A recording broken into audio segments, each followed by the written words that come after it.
Ekikwekweto kino ekitandise wakati mu ssabbiiti eno kirese abamu ku batuuze b'Ekisaba mu Kayunga Town Council mu disitulikiti y'e Kayunga babunamiwabo oluvannyuma lw'okusangibwa nga tebalina buyumba bukyamirwamu.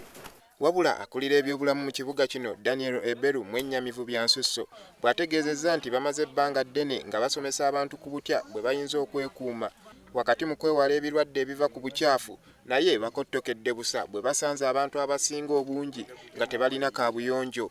Abantu tubasomesesa emirundi mingi naye waliwo abantu abatakola ki abatawuliriza. So omulundi guno twasalawo okumenya bitoyi bikadde n'okukwata abo abatalina ddala by'obuyonjo.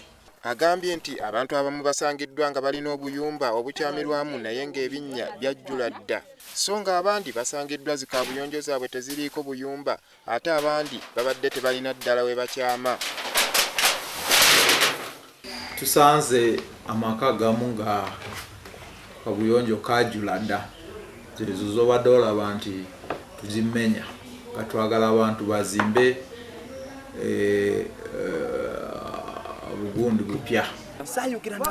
Ekizibu saidi eno bw'atabutabira na kabuyonjo waliwo olutobazi lunene era saidi eno yonna yali okuva kuno kamakuli eri kisenyi kufamu yakavulu kisenyi ate abantu abaliwo tebalina busobozi kyova olaba tebalina ttooyi zaki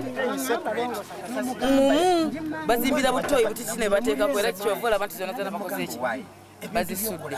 Amayumba mangi nago gasangiddwa nga gali mu mbeera mbi ddala nga ku gano kubaddeko agazimbiddwa nga tegali ku nteekateeka ya kibuga ekibawalirizza okugamenya.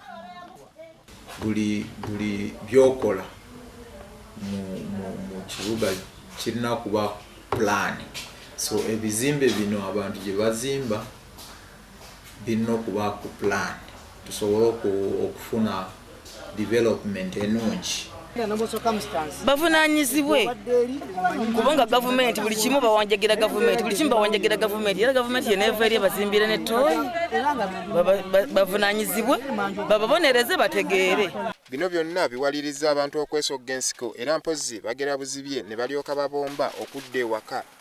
Ekikwekweto kino kisuubirwa okugenda mu maaso kibune emiruka gyonna egikola Town Council y'e Kayunga.